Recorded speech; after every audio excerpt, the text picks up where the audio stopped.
right. Well, hello if you're joining us. I see someone just walking in, so we'll wait for them to sit down. Hello.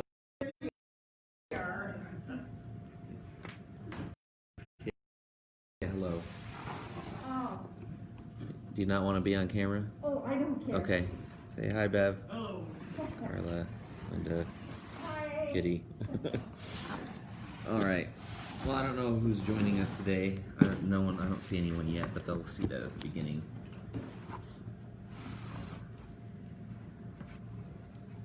My mom had a doctor's appointment, so Jay is in the next room. So if she wanders in here and asks for something, don't be shocked.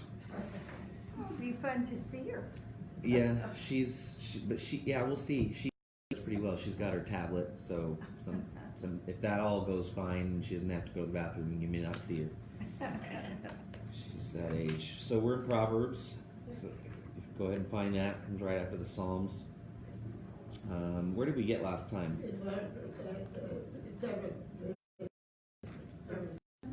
Yeah. What was it? Seven. Number 7. Chapter 7? Yeah. All right. Warning, chapter 7, more warnings against the adulteress. Yeah. Remember, we in some ways the two symbols of foolishness. I mean, there's a male symbol too. The male symbol is the fool, and I think kind of the female negative symbol here is the adulteress or the seductress or the temptress. But both the fool and this temptress or adulteress represents the path of foolishness, represents the negative, the opposite of wisdom. Okay. So chapter 7, verse 1, let's start. Let's see who's with him. Heather, hello Heather. Hi Patty. Usually Linda will be joining us online too. Go ahead and type comments if you're watching, or type questions, and I will try to take your questions if you have any. We're in Proverbs chapter 7, and this is, remember, the voice of the father, a father teaching his son. And I'm sorry, it is a little bit sexist, but it's the context is a father imparting wisdom to a son. My son, keep my words and store up my commands within you. Keep my commands and you will live. Guard my teachings as the apple of your eye. And that, to reorient us, we have very much a quid pro quo view of the universe, where you do good, you get good. Right? And we're going to read through this pretty quick. And we'll see again when we get to Ecclesiastes that we see the other side of that, where there's a recognition in the wisdom tradition that, well, yes, often in life, if you do good, you get good. Sometimes life works that way, but sometimes life doesn't. So we'll explore that in the next book. But we're still in Proverbs, and it's sort of, Proverbs is sort of the instructions for children. When you teach your children, I don't teach Jaya about how is unjust, and sometimes if she works hard, she can just get the short end of the stick anyway. I don't tell her. She's going to find that out. Life's going to teach her that. Yeah. Right now, what you want to instill in a child is you work hard, you do the right thing, you get good results. Good behavior, good rewards. That's what you want to inculcate with children. And Proverbs is sort of the first phase of bringing you into the tradition of wisdom. Now, we'll keep going because I want to get through this quickly. Bind them on your fingers, write them on the tablet of your heart. There's some nice imagery there, right? Inscribe, put them in your heart, ingrain them deeply in you, so they're part of you. Say to wisdom, you are my sister, and call understanding your kinsman. They will keep you from the adulteress, from the wayward wife with her seductive words. Right? Internalize these teachings, internalize wisdom, and then you will be able to resist temptation. In other words, this will give you the power, right, to resist temptation. And you don't have to limit it to just a seductress, but how do we overcome temptation? Well, one way is by wisdom, by knowing what lies at the end of that road if we follow it. At the window of the verse 6, at the window of my house, I looked out through the lattice. I saw among the simple, remember and simple is a synonym for fool. I saw among the simple, I noticed among the young men a youth who lacked judgment. And these are all synonyms for wisdom and foolishness. Simple is a synonym for fool. Judgment is a synonym for wisdom. And it brings out the dimension of wisdom, which is that wisdom is what allows good choices. He was going down the street near her corner, walking along the direction of her house. Who's her house? At twilight, as the day was fading, as the dark of night set in, then out came a woman to meet him, dressed like a prostitute and with crafty intent. She is loud and defiant, her feet never stay at home, now in the street, now in the squares, at every corner she lurks. She took hold of him and kissed him, and with a brazen face she said, I have fellowship offerings at home. Today I fulfilled my vows. So I came out to meet you. I looked for you and have found you. I have covered my bed with colored linens from Egypt. I have perfumed my bed with myrrh, aloes, and cinnamon. Come, let's drink deep of love till morning. Let's enjoy ourselves with love.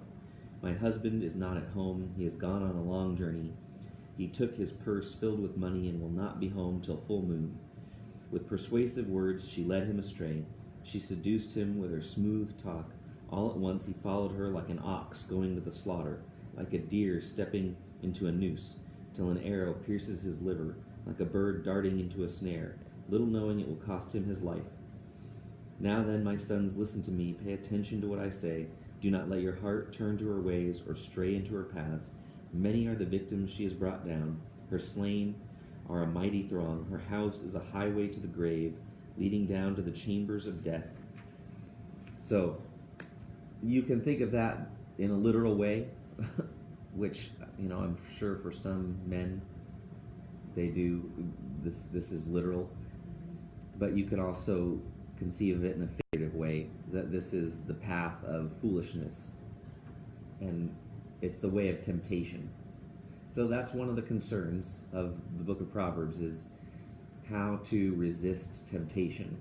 And this is a warning that it's something that seems enticing at first, but in the end turns ugly. And sin is like that in all its forms. All right, I see anyone else joining us? Patty's with us. Okay, questions, type them in. We're in chapter 8, and we're gonna keep moving very quickly because a lot of this is just gonna repeat itself. I know it's repetitive, but that's why. Does not wisdom call out? Understanding raise her voice. So this is you see the competing images. You've got the image of the adulteress next to the image of the female wisdom, right? Wisdom is here a woman, and she's similar. She's beautiful. Similarly, she's standing on the street. She's calling out, and these are the two voices that are competing for our attention: the voice of the adulteress or the voice of truth. So she raises her voice, she calls out. On the heights along the way where the paths meet, she takes her stand. So she stands outside in the crossroads, beside the gates leading into the city at the entrances. She cries aloud, to you, O men, I call out. I raise my voice to all mankind. You who are simple, gain prudence. So you who are foolish, gain wisdom. Those are the synonyms. You who are foolish, gain understanding. Listen, for I have worthy things to say. I open my lips to speak what is right. My mouth speaks what is true. For my lips detest wickedness. All the words of my mouth are just. None of them is crooked or perverse. To the discerning, all of them are right. They are faultless to those who have knowledge. So here, the contrast is between the words of truth and the words of lies. The words of lies come from the seductress, the adulteress, and the words of truth and what is right and wrong come from wisdom. And you have to choose which one you're going to listen to.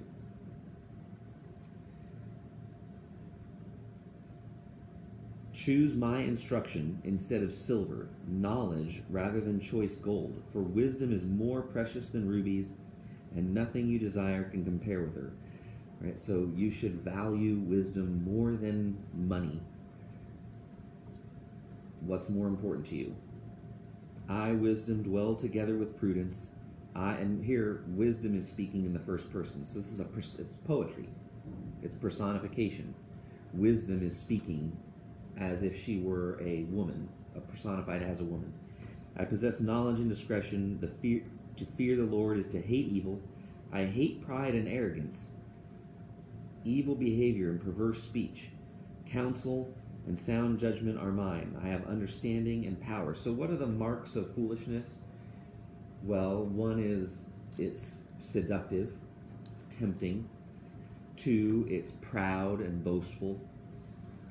What else do you notice about it? Perverse mouth. Yeah, perverse, so foul language or youth. Yeah. So that's Trashy. Good. Yes, good. These are good synonyms. I like that. So that's how we're characterizing foolishness. Seductive, deceitful, proud, boastful, trashy. Counsel and sound judgment are mine. I have understanding and power. Right? Understanding and power and judgment. By me, kings reign and rulers make laws that are just. By me, princes govern and all nobles who rule on earth. Right? Why power? Well, because for Proverbs, having knowledge, understanding, and good judgment are the ways to succeed, to rise up. Now, of course, we might be thinking today, well, not all those who rise up show good morals and good judgment. But again, that's a question for the other books. For Proverbs, good judgment, wisdom, honesty will lead you right to the top. So by me princes govern and all nobles who rule on earth. I love those who love me, and those who seek me find me. With me riches and honor, enduring wealth and prosperity. Right? So not just power, but money. In other words, and that's one of the reasons why wisdom is more important than jewels. Because if you have wisdom, you'll get the money. Right? The money will follow the wisdom. That's the idea. My fruit is better than fine gold. What I yield surpasses choice silver. That comparison runs continuously through. Along the paths of justice, bestowing wealth on those who love me and making their treasures full. Right? So the wise get power and get money. And I think we saw this more this way, and I wasn't alive, but say during the 50s, right? I think there was a time that the not too distant past when we thought of our leaders as wise and virtuous. Now we're a little more cynical and jaded. But anyway, that's. You know, it makes you think that if we're talking on a national thing, you know, I mean, like you said, the 50s. People had just come out of the Depression and prosperity, and prosperity is something that's a two-edged sword, you know. Yeah. Really. Yeah, Kitty's talking about in the 50s, you know, we'd come out of the Depression, come out of World War II, and people were now, you know, people had been deprived. Mm-hmm. They had suffered through a lot. Mm-hmm. And so now they were looking for reward for their perseverance and their hard work, and to some extent they got it. Mm-hmm. And so it is a double-edged sword. And that's why we have all this in the Bible, right? That's why we have Proverbs that says, look, there is a correlation between wisdom and knowledge and righteousness and success. But we also have books in the Bible like Ecclesiastes that say, you know, sometimes that's not how it works. Oh, yeah. True. So it is a double-edged sword, and that's why we have to look at both sides. Okay, good observation. And here we preached on this just last week, and she's still speaking in the first person. Wisdom says, "The Lord brought me forth as the first of His works. before his deeds of old, I was appointed from eternity. And this is where we Christians hear actually the words of Christ. And now it's not, and we actually shifted here at verse 21. You have a break, and then wisdom speaks in first person, not as a female. The gender is not actually identified anymore, and that's where Christians see. But not that it matters. I mean, God is not a man or a woman in the biological sense anyway, so it doesn't really matter. But here, anyway, starting at verse 22, this is a classical Old Testament text where, from the very beginning, the first Christians read this as Christ speaking, and you can see the parallels with the Gospel of John, where John says, "In the beginning was the Word with God, and the Word was God, and everything that was made through the Word." The Lord brought me forth as the first of his works. Before his deeds of old, I was appointed from eternity. From eternity, right? And that's where we get the Son is co-eternal with the Father.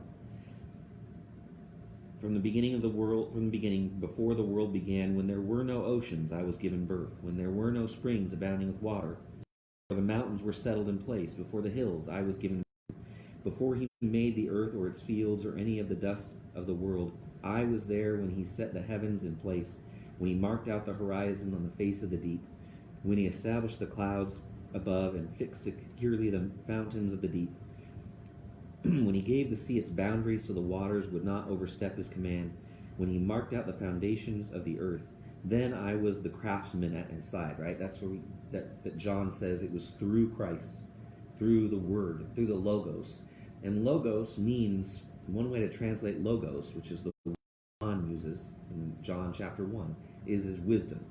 So God's wisdom existed before creation, which means wisdom contains moral truth as well, right? So we're talking about right and wrong, truth and falsehood, justice and righteousness, good, morality. In other words, morality existed before the world, right? Before material, more fundamental. The more fundamental reality is the moral truth, right? Moral right and wrong knowledge is existing before the material world. So it's telling us that the most universal reality is not stuff, not what you can touch and see and feel, right? But the more fundamental reality is right and wrong, moral truth. Right? That's what, and it's another way of saying that everything passes away. We had this scripture on the All Saints slideshow, right? The flower comes and goes. Everything that you see and touch passes away, but the word of the Lord endures forever. All right, let's keep going. The craftsman at his side, I was filled with delight day after day, rejoicing always in his presence. Verse 31, rejoicing in his whole world and delighting in mankind. Now then, my sons, listen to me. Blessed are those who keep my ways. That's the quid pro quo. You do the right thing, you get reward. Listen to my instruction and be wise. Do not ignore it. Blessed is the man who listens to me, watching daily at my doors, waiting at my doorway. For whoever finds me finds life and receives favor from the Lord. But whoever fails to find me harms himself. All who hate me love death. So the reward for foolishness is you die. And this is, again, I'm going to mention Job here because Job is actually connected to Proverbs. Job is part of the wisdom tradition. And right, what is Job about? Well, Job is about that question that arises when we read this, right? Whoever finds me finds life. Blessed is the man who listens to me. So here in the story of Job, we have a man who embodies wisdom, right? In all of its senses. Job is not just well educated, but he's a good man. He does what is right. Yet he's not blessed. He's afflicted and cursed. And so that question of what do we do with the good when the good suffer? And that there was a famous book, right, by who's that rabbi? I can't remember the rabbi who wrote the book, but it's about, you know, when good people suffer. How do we make sense of that? It'll come to me probably too late. All right, chapter 9. If you have any questions, go ahead and type them in the chapter 9. Wisdom has built her house. She has hewn out its 7 pillars. She has prepared her meat and mixed her wine. So again, a personification. Wisdom is this woman. She's built a house. She's got wine. She's got a nice meal set for us. She's sent out her maids, and she calls from the highest point of the city. Let all who are simple come here, she says to those who lack judgment. Come eat my food and drink the wine I have mixed. Leave your simple ways. And remember, simple, we use that word to mean often somebody who's, you know, someone like Forrest Gump, or, you know, somebody who has a genetic He was pretty lack wise of a too. but Forrest Gump was wise, right? He was right. He didn't have a high IQ, but he was wise, right? And there you can see a difference between wisdom and intelligence. Aptitude is not wisdom for the Bible. But anyway, when you hear the word simple, think foolish. And foolish not in the sense of someone who, we're not talking about someone who just lacks natural ability. We're talking about someone who doesn't apply themselves, right? Really, it's about laziness. It's about someone who doesn't study, someone who doesn't want to learn, someone who doesn't value wisdom. So leave your simple ways and you will live. Walk in the way of understanding. Whoever corrects a mocker invites insult. Whoever rebukes a wicked man incurs abuse. And everyone, so now we're starting to get these little, now we're getting some content to wisdom, right? There's little pieces of advice. And these are the ones, I think, the parts of the book that are the most famous. But it says, you know, whoever corrects a mocker invites insult. It's almost like whoever wrote this predicted Facebook, right? If you you don't try to argue with somebody who's saying stupid things on the internet. It's not going to get you anywhere, right? There's no point to it. There's sure a lot of them that do. Yeah. Well, I get drawn in myself. Especially right now. But and then the mocker, right? The mocker, though, is again someone who has an attitude towards wisdom of contempt, right? Stupid, I don't need this, right? This is dumb. Someone who mocks wisdom is someone who thinks they don't need it. Right? But if you correct such a person, you're just going to get insulted. You're not going to help them. Whoever rebukes a wicked man incurs abuse. Do not rebuke a mocker, or he will hate you. Rebuke a wise man, and he will love you. Instruct a wise man, and he will be wiser still. Teach a righteous man, and he will add to his learning. So what's this goes back to the marker of the fool is arrogance and pride. Right? And fools usually think they're smart. Fools think they know things. They think they're wise. So arrogance characterizes foolishness. Humility characterizes wisdom, right? The wise person, if you correct them, will say, oh, thank you for teaching me what I hadn't known before, right? Teach a righteous man, and he will add to his learning. Verse 10, the fear of the Lord is the beginning of wisdom, and knowledge of the Holy One is understanding. And fear of the Lord is a type of humility, right? It's a respect. It's not talking about the kind of fear you feel when you watch a horror movie. The fear of the Lord is the kind of fear you'd have for your father, you know, especially if you'd done wrong when he came home from work, right? You would fear him, not because he's a monster, and hopefully not because he would hurt you, but because you respect his authority.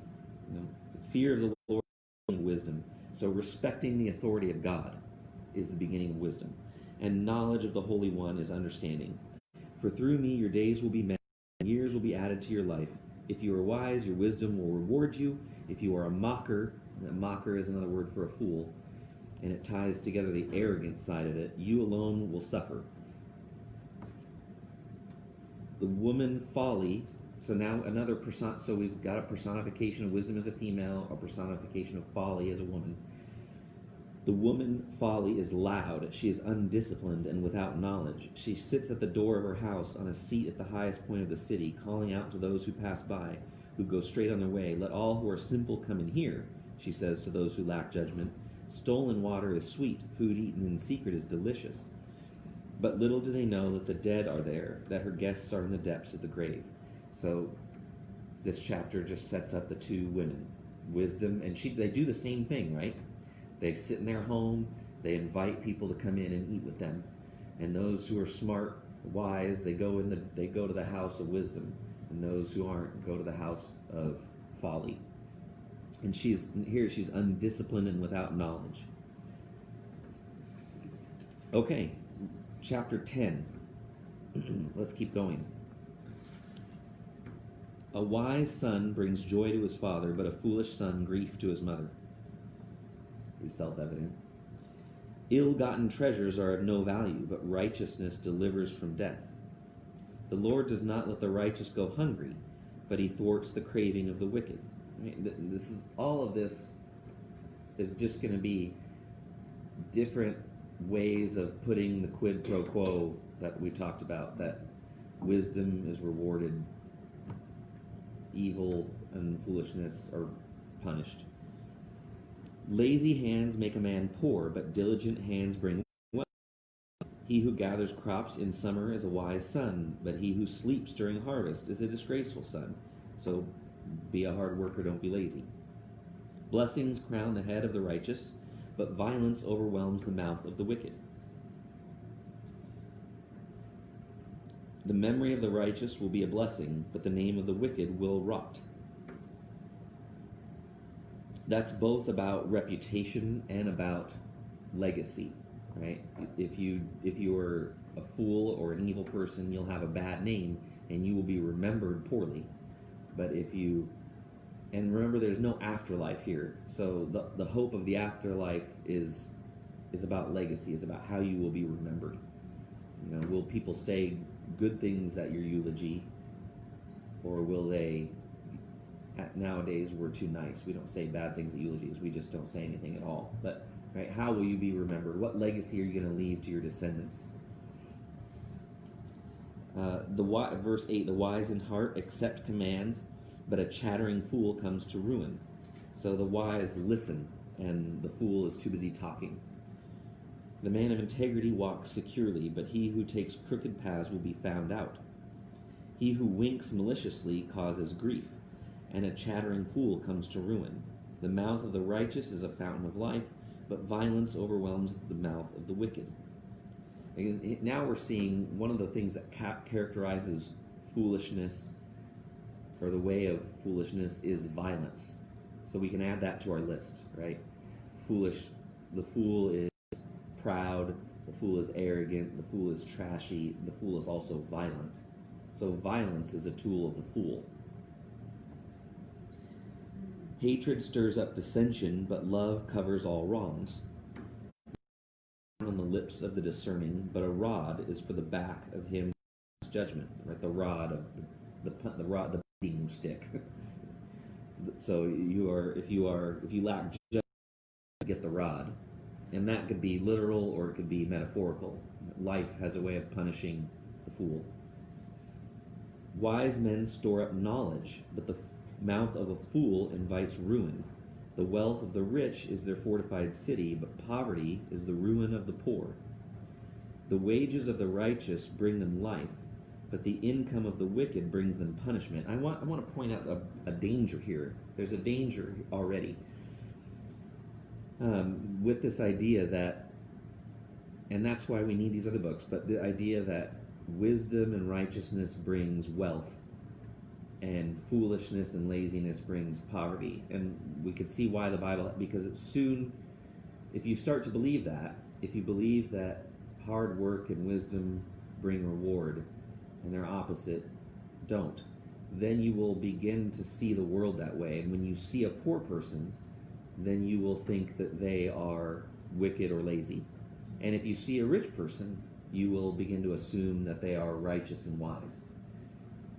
And so that's a danger, because we know, hopefully we know, that that's not true. There's a lot of poor people who are good and smart, and there's a lot of rich people who are not very wise and wicked. Okay, verse 18. He who conceals his hatred lips, and whoever spreads slander is a fool. When words are many, sin is not absent, but he who holds his tongue is wise. So again, another characteristic of the fool is that he's always yapping his mouth. Right? A wise person will be silent and will be able to listen. The tongue of the righteous is choice silver, but the heart of the wicked is of little value. The lips of the righteous nourish many, but fools die for lack of judgment. The blessing of the Lord brings wealth, and he adds no trouble to it. A fool finds pleasure in evil conduct, but a man of understanding delights in wisdom. What the wicked dreads will overtake him. What the righteous desire will be granted. So if you're wicked, you'll get what you fear. If you're wise, you'll get what you want. When the storm has... and that's... Okay, just a point there. Part of wisdom, and this is very true for children and for adults, but part of wisdom is training ourselves to desire what is right. Right? Training, it's important, we have to do that with children. Train them to want the right things. Right? Does that make sense? And it's amazing to think this was before there was advertising, right? It's part of the one reason people can be poor, and I don't think this is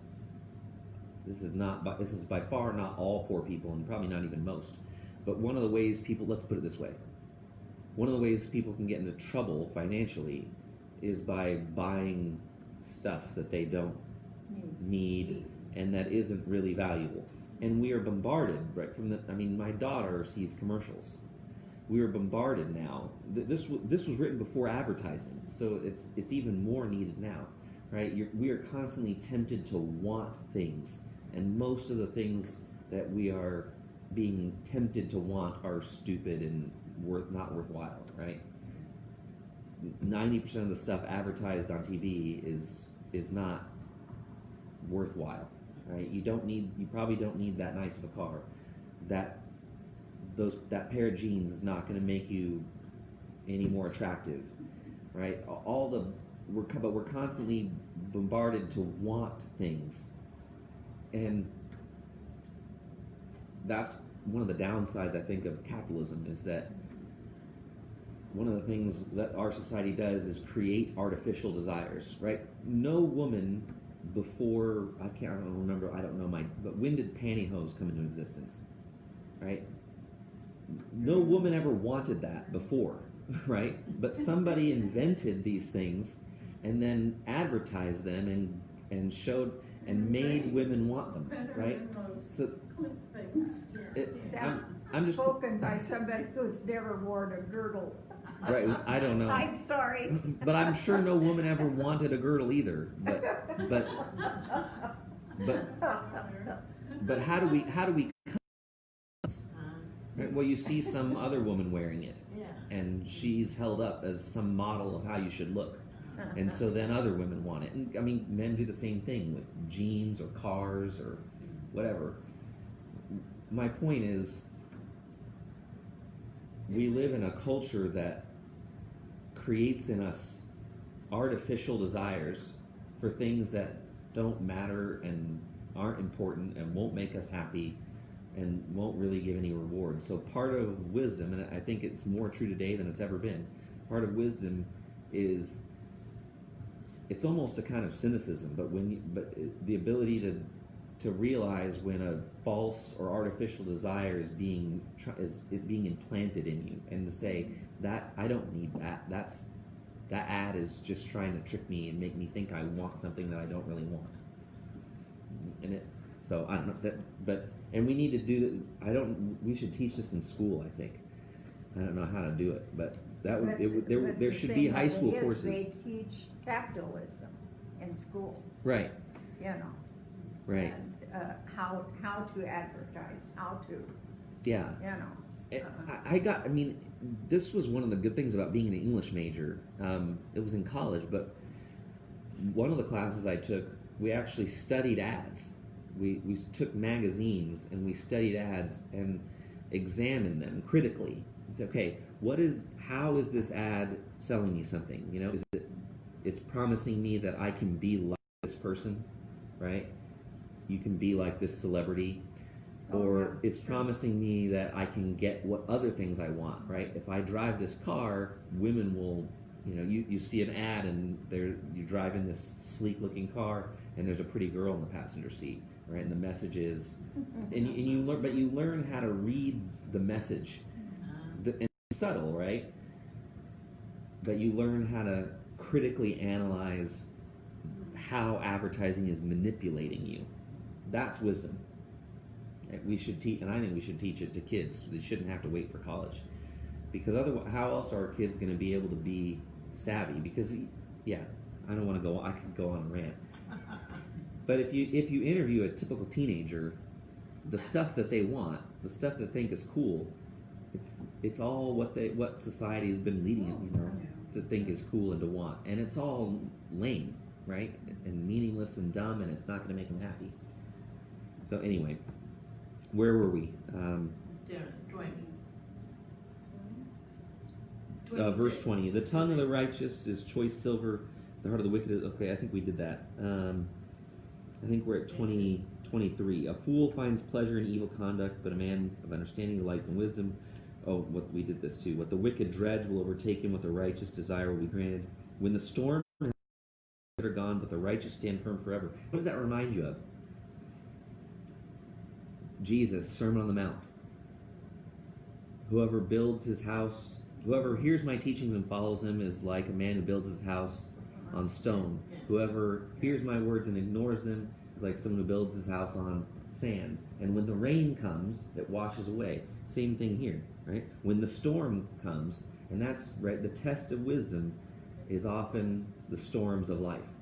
Right? Someone can get away with being a fool and a mocker when life is going well, but when a tragedy hits, when the storm comes, when disturbances in life arise, then the fool will be found out, right? And the wise person will have what he or she needs to deal with the storm. So this idea, though, of the storm, these tests that come into our lives, and the reason you build up your wisdom, the reason you hear Jesus' teachings and build your life on them, is so that when the storm comes, when the rain comes, your house will stand.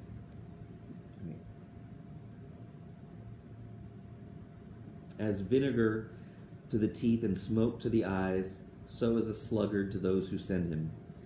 More laziness is bad.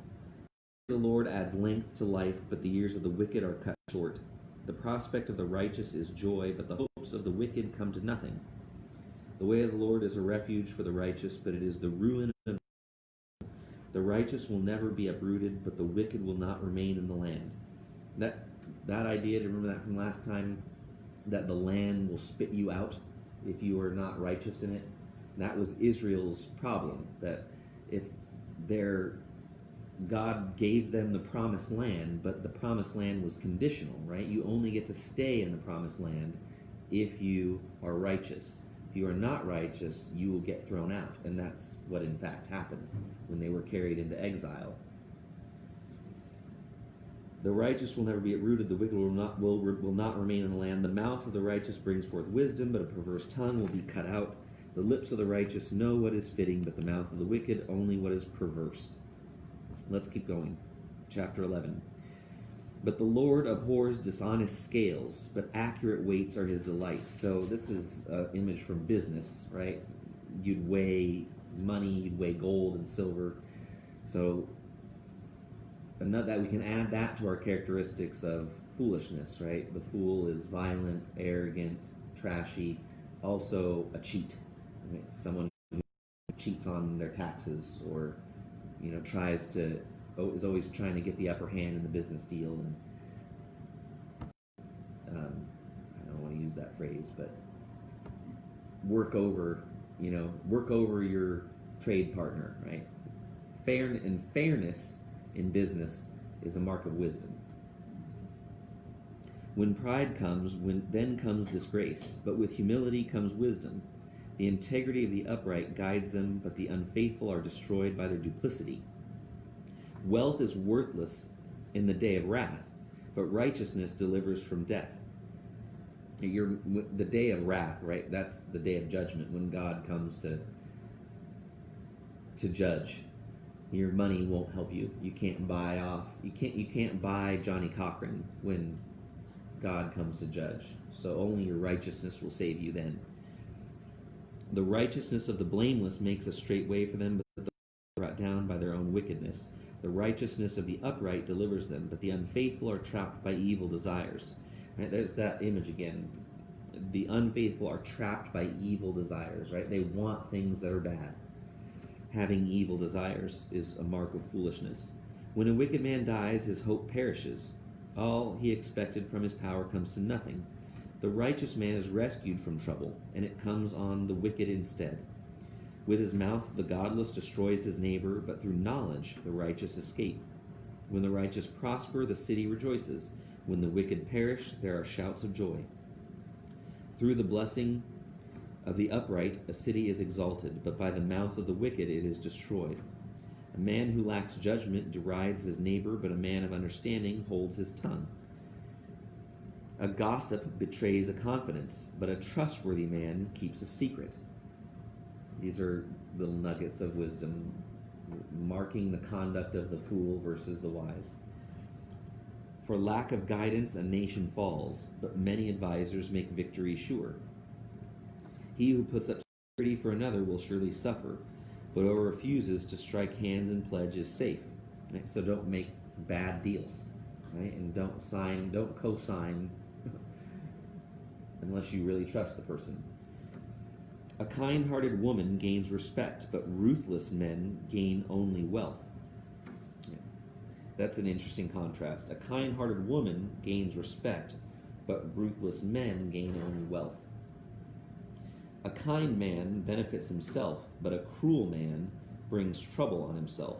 So we're still adding new dimensions. Right now we find out that the wicked or the fool are also ruthless and unkind. Do you see how wisdom encompasses so much, that it's not just intelligence, but that it includes moral conduct of every kind, right? Violence is part of foolishness. Choices. Yeah. I mean, things they can get you going the wrong way. These are such big, wisdom and foolishness are such big concepts, right? They almost encompass everything. Verse 18, the wicked man earns deceptive wages, but he who sows righteousness reaps a sure reward. The truly righteous man attains life, but he who pursues evil goes to his death. The Lord detests men of perverse heart, but he delights in those whose ways are blameless.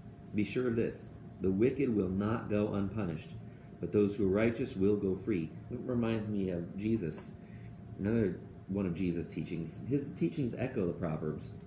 Remember when Jesus says, everything done in secret will be revealed, right? Do you remember that verse? Jesus says, what you whisper, what you do in secret will be brought to light, and what you say quietly will be shouted from the rooftops. And there's this idea that everything hidden will be revealed.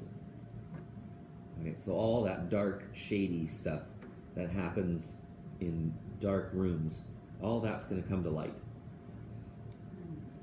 Like a gold ring in a pig's snout is a beautiful woman who shows no discretion. The desire of the righteous ends only in good, but the hope of the wicked only in wrath. One man gives freely, yet gains even more. Another withholds unduly, but comes to poverty. So now, we can add this. The path of the fool is also stingy, right? And wisdom is generous. A generous man will prosper. He who refreshes others will himself be refreshed, right? So if you are sharing, if you are kind, if you are generous, you're wise. But if you hold on and jealously guard everything, and you're ungenerous, then verse 26, people curse the man who hoards grain, but blessing crowns him who is willing to sell. So this is about in generosity and stinginess.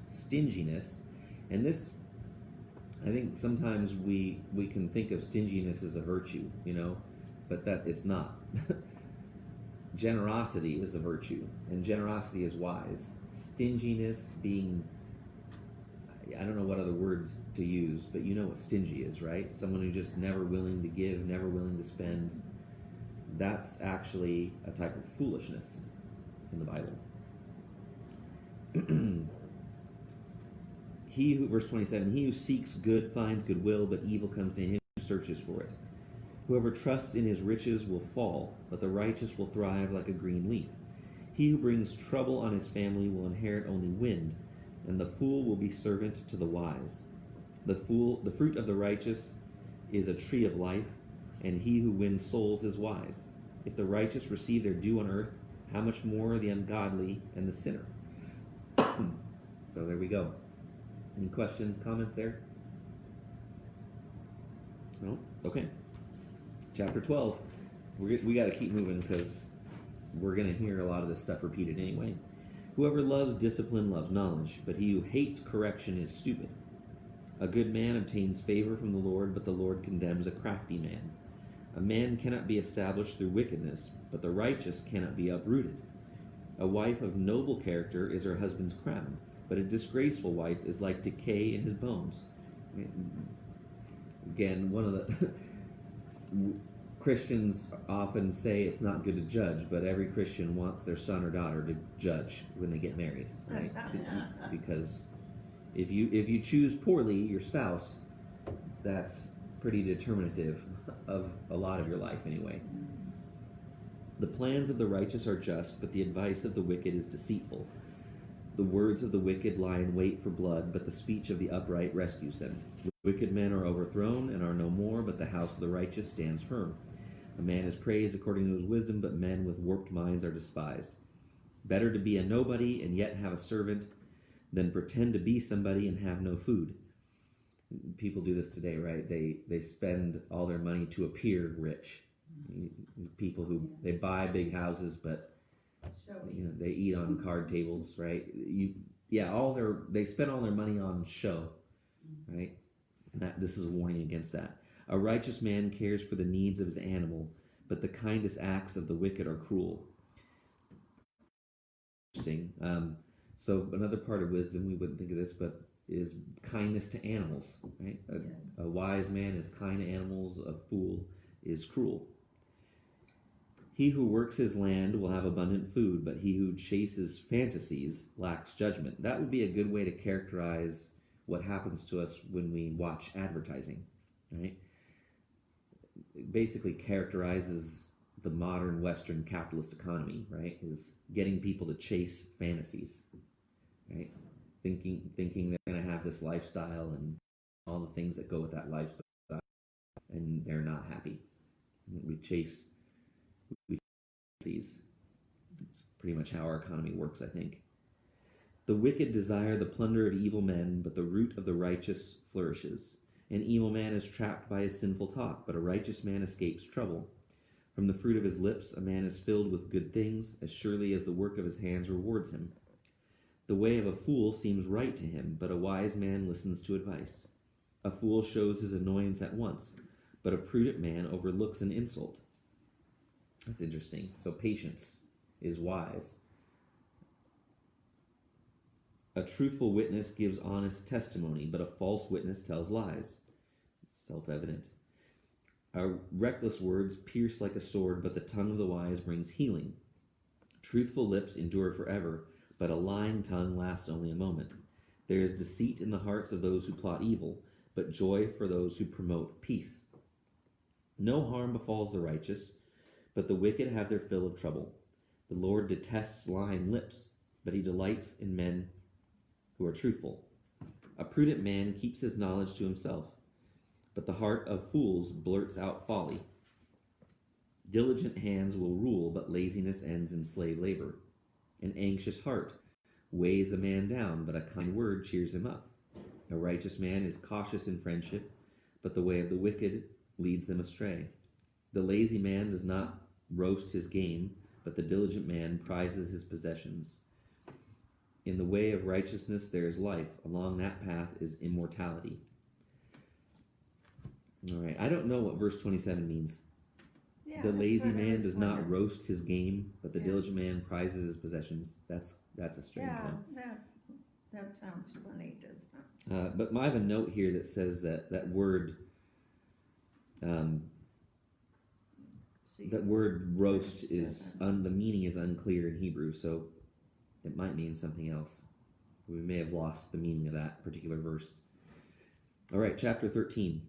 My Bible has the footnote that does not roast. The sluggard lacks commitment to make something of his opportunities.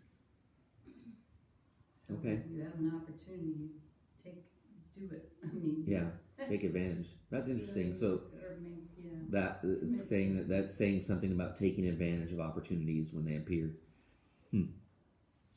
Okay, let's see if we can get to the end of. Let's see if we can finish chapter 13. A wise son heeds his father's instructions, but a mocker does not listen to rebuke. Right? The fool doesn't submit to any discipline. From the fruit of his lips a man enjoys good things, but the unfaithful have a craving for violence. Just heard that again. Violence characterizes foolishness. He who guards his lips guards his life, but he who speaks rashly will come to ruin.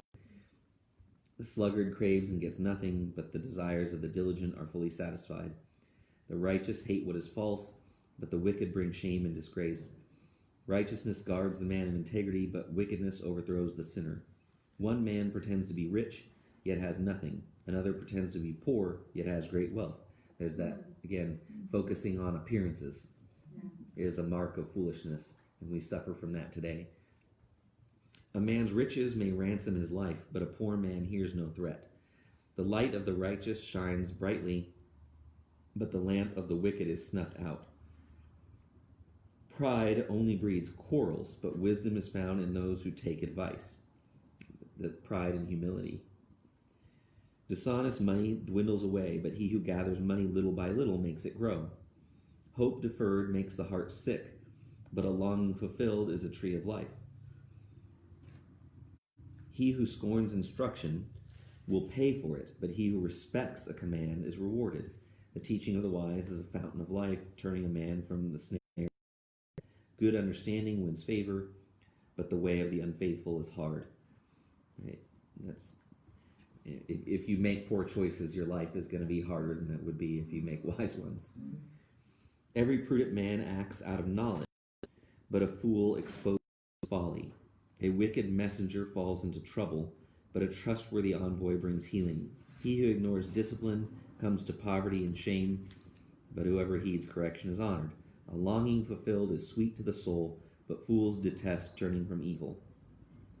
I that said that twice there, this idea of a longing fulfilled, and I wonder if that's about verse 12 said that too. Hope deferred makes the heart sick, but a longing fulfilled is a tree of life. I wonder if that's about patience. Sometimes there's the contrast immediate gratification and holding out for what you really want, right? That makes sense? No. So sometimes we are tempted. It's the test you do on little kids, right? I'll give you a cookie right now, but if you can wait a half an hour, I'll give you 2 cookies.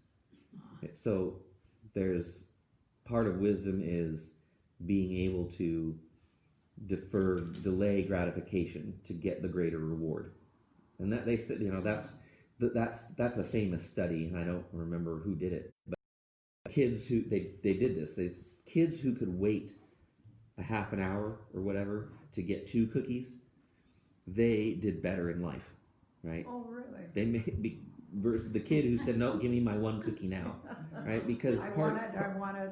right. If you can be patient, if you can hold back, if you can control and restrain your desire to get what you really want, you're going to do better in life. Whereas if you can't, if you always succumb to immediate gratification, you're not going to do as well in life.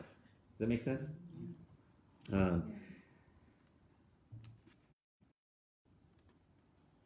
Verse 20, he who walks with the wise grows wise, but a companion of fools suffers harm. That's really, be careful who you surround yourself with. If you fall in with fools, then you're going to go down a bad path. If you make smart, wise friends, they're going to lead you right. Misfortune pursues the sinner, but prosperity is the reward of the righteous. Good man leaves an inheritance for his children's children, but a sinner's wealth is stored up for the righteous. That idea runs throughout the Bible, right? That if you're righteous and wise, then you pass on your wealth to your children. But if you are foolish, then somebody else is going to enjoy someone else will live in your house someday. Not your own children, but some stranger. A poor man's field may produce abundant food, but injustice sweeps it away. He who spares the rod hates his son. That's a famous verse, right? Spare the rod, spoil the child. That's where we get that. But he who loves him is careful to discipline him. The righteous eat to their heart's content, but the stomach of the wicked goes hungry. Okay, we'll stop there. We're almost at 1 o'clock. All right, thanks everybody. Hope you enjoyed Proverbs. We're halfway done. I know it's repetitive, and I know we're hearing some of the same things over and over again. Good. But that's why we're going quickly. We should be done with this and some of these chapters are short. Next week or the week after, we'll finish Proverbs. Then we'll go to Ecclesiastes, and we'll see the other point of view, right? It's almost the opposite point of view. But a look at how the world is unjust. Right? And how it's a little more depressing, I have to say, but sometimes life doesn't always reward the righteous. True. Okay, I'm going to let you go. We're past time. Thanks for joining us, those who are online. It was good to see you. Thanks, Heather. Thanks, Patty. Thanks, Madeline. Have a great day. We'll see you next week.